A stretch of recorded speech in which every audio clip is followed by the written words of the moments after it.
Au nom du Père et du Fils et du Saint-Esprit. Amen. Seigneur Jésus, toi qui as dit, heureux les pauvres, pardonne-nous et change nos cœurs. Évangile de Jésus-Christ selon saint Luc. Dans la synagogue de Nazareth, Jésus déclara: Amen, je vous le dis, aucun prophète ne trouve un accueil favorable dans son pays.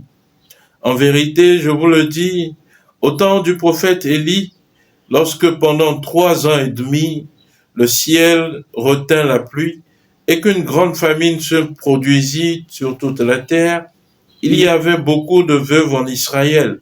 Pourtant, Élie ne fut envoyé vers aucune d'entre elles, mais bien dans la ville de Sarepta, au pays de Sidon, chez une veuve étrangère. Au temps du prophète Élisée, il y avait beaucoup de lépreux en Israël, et aucun d'eux n'a été purifié, mais bien Naaman le Syrien.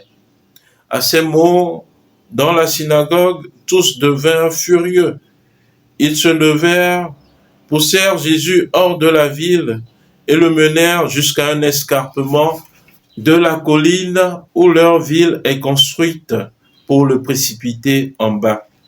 Mais lui, passant au milieu d'eux, allait son chemin. Acclamons la parole de Dieu. Louange à toi, Seigneur Jésus.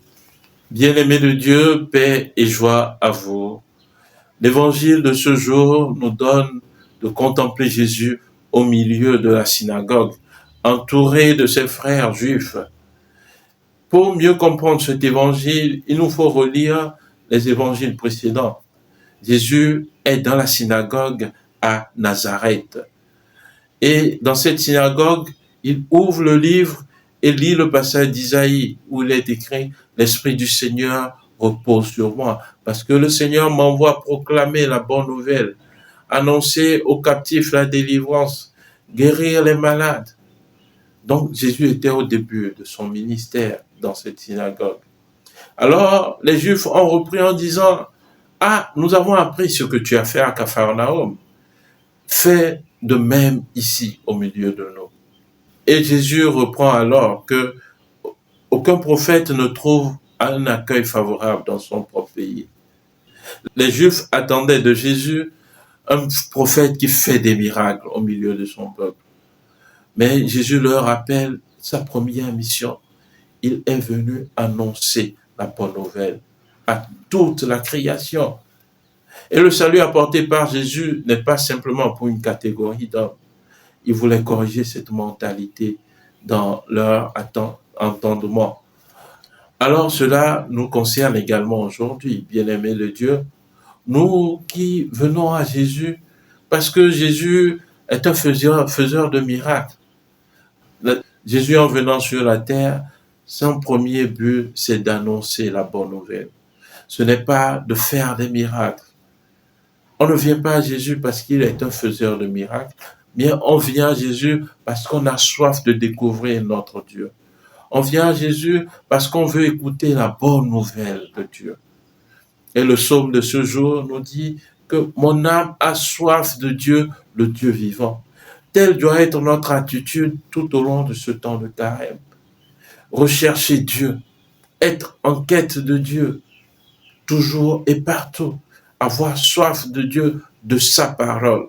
Pas pour ce qu'il fait ou bien ce qu'il peut faire pour nous, mais pour ce qu'il nous apporte, sa bonne nouvelle. Et Matthieu chapitre 6, verset 33 nous dit « Recherchez le royaume des cieux et sa justice, et tout nous sera donné de surcroît. » Bien-aimés de Dieu, cherchons d'abord à accueillir la bonne nouvelle en notre cœur. C'est par l'accueil de cette bonne nouvelle que nous aurons guérison. Lorsque Jésus rencontrait des lépreux, des malades, lorsqu'il voulait ressusciter des morts, c'est d'abord la bonne nouvelle qu'il annonce avant d'opérer le miracle. Ne cherchons pas le miracle avant d'accueillir la bonne nouvelle, mais cherchons d'abord la bonne nouvelle, le royaume des cieux, sa justice, et tout nous sera donné. Que Dieu Tout-Puissant puisse nous donner son Esprit Saint pour nous aider dans ce discernement véritable de notre foi. Amen. Prions le Seigneur. Que ta miséricorde inlassable, Seigneur, purifie et protège ton Église. Et puisque sans toi, elle ne peut demeurer en ton salut, dans ta grâce, gouverne-la toujours. Par Jésus-Christ, ton Fils, notre Seigneur, qui vit et règne avec toi dans l'unité du Saint-Esprit, Dieu pour les siècles des siècles. Amen. Et que Dieu Tout-Puissant vous bénisse, le Père et le Fils et le Saint-Esprit. Amen. Excellente journée de prière, de travail, excellente semaine, et que la bonté de Dieu demeure toujours avec vous. Amen.